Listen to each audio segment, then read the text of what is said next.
বাড়িতে। তো স্টার্টারে এত কিছু আছে, আরো কিছু আছে, আমরা নিয়ে আসিনি এখনো, আস্তে আস্তে খাবো। আমরা জাস্ট একেবারে সবকিছু নিয়ে এসছে, তো ওখানে গিয়ে দাঁড়িয়ে থাকতে না হয়, এই জন্য এখন খাবো এত কিছু আমরা সবাই মিলে। খাই, এটা চিংড়ির কোনো আইটেম আছে, আমি টেস্ট করে দেখি।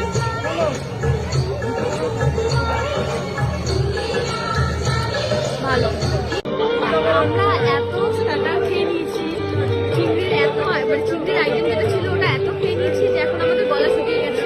তো এই জন্য আমরা মইতো খাচ্ছি, ভার্জিন মইতো। খাই, শান্তি পেলাম এতক্ষণ পরে, সত্যি কথা। খুব সুন্দর ডেকোরেশন করেছে, আমার পিসি বসে আছে এখানে,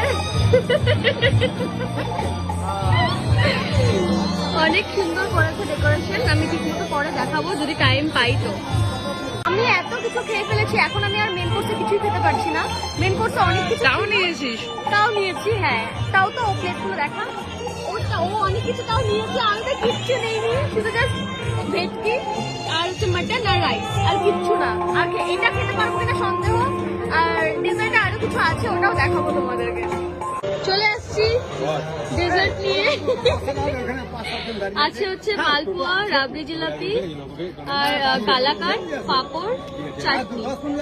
আমি তো মেন কোর্সে কিচ্ছু খেতে পারিনি, যা যা নিয়েছিলাম সেটাও পারিনি খেতে। এটা খাচ্ছি, দেখি এটা কতদূর খেতে পারি।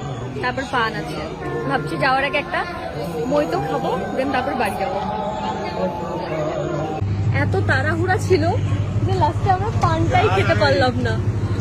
পেছন দিক দিয়ে পিসা চিল্লাচ্ছে, পান খেতে পারলাম না। আমরা সবকিছু খেয়েছি, পানটার জন্য ছিলাম যে হ্যাঁ পান। আর আমার এটা একটা অভ্যাস যে কোনো বিয়ে বাড়িতে গেলে পরে লাস্টে যদি পান দেখি আমি অনেকগুলো পান নিয়ে চলে আসি আমি। আর আজকে একটা পানও খেতে পারি।